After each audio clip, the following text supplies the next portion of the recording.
Good morning प्यारे बच्चों, बैठ जाइए। कैसे हैं आप लोग? अच्छे हैं। तो आज आप लोगों को मैं भाषा पढ़ाने वाला हूँ। क्या पढ़ाने वाला हूँ? भाषा। और भाषा के अंतर्गत हम लोग वर्णमाला को पढ़ेंगे। किसको पढ़ेंगे? वर्णमाला को। क्या आप लोगों को पता है वर्णमाला किसे कहते हैं? नहीं पता है ना? तो देखिए, आप लोग पढ़ते आए हैं सब दिन से ओया से लेकर योरा तक, ओया से लेकर और ह तक होता है। तो ये जितने भी वर्ण होते हैं अ से लेकर ह तक, ये पूरे वर्णों का समूह वर्णमाला कहलाता है। पूरे वर्णों का समूह क्या कहलाता है? वर्णमाला कहलाता है। देखिए, वर्णमाला, वर्णों के समूह को वर्णमाला कहते हैं। वर्णों के समूह को वर्णमाला कहते हैं। हाँ, तो कहिएगा सर वर्ण किसको कहते हैं? वर्ण किसको कहते हैं? तो वर्ण उस मूल ध्वनि को कहते हैं जिसका खंड या टुकड़ा नहीं किया जा सकता। वर्ण उस मूल ध्वनि को कहते हैं जिसका खंड या टुकड़ा, हाँ, जिस छोटी से छोटी ध्वनि को, यानी जो हमारे मुंह से ध्वनि निकलती है जिसे हम टुकड़ा नहीं कर सकते हैं, उसे ही वर्ण कहते हैं। उसे क्या कहते हैं? वर्ण। जैसे अ, आ, हर्षई, दीर्घई, हर्षौ, दुर्गम, ए, ऐ, ओ, औ, अं, आ, है ना? क, ख, ग, घ, अंग, च, छ, ज, झ, य, यानी ह तक। कहां तक?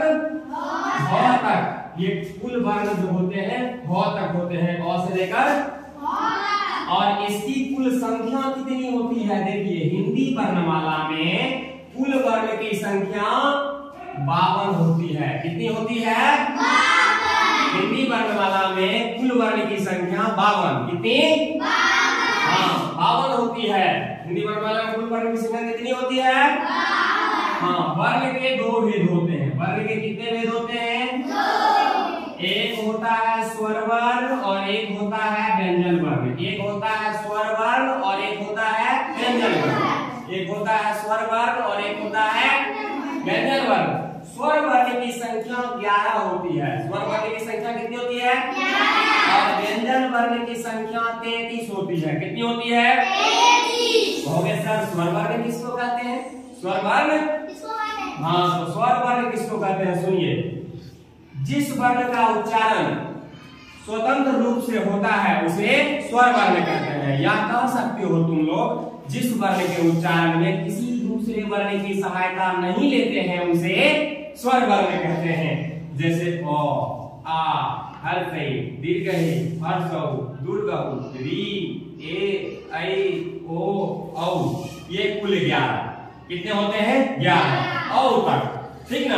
एक री को शामिल किया जाता है। और व्यंजन वर्ण जो होता है ये इसकी सहायता से उच्चारण किया जाता है। जैसे हम अगर कहेंगे कि व्यंजन वर्ण का डिफिनेशन क्या हो, तो डिफिनेशन में हम बोल सकते हैं जिस वर्ण का उच्चारण स्वर वर्ण की सहायता से की जाती है उसे व्यंजन वर्ण कहते हैं। ठीक है, जिस वर्ण के उच्चारण में स्वर वर्ण की सहायता लेते हैं उसे व्यंजन वर्ण कहते हैं। जैसे क, ख, ग, घ। अब जैसे हम लोग क बोल रहे हैं तो क में अ की सहायता ले रहे हैं, ग, यानी उसमें अ भी आ गया, है ना? तो ये हमारा हो गया व्यंजन वर्ण। क से लेकर कहां तक? तो ह तक। क से लेकर कहां तक? हाँ, टोटल 33। कितने होते हैं? 33। जैसे गिना देते हैं तुमको, क ख होता है 5 गो, क, ख, ग, घ, अंग 5 गो, क वर्ग 5 गो, च वर्ग 5 गो, ट वर्ग 5, और उसके बाद जो है क वर्ग 5 और क वर्ग 5, टोटल 25। और अंतस्थ व्यंजन हो गया हमारा 4, य, र, ल, व, और पुष्प व्यंजन हो गया 4, तालव्य स, मूर्धन्य स, दंत स और भ। इस प्रकार से कितनी होती है?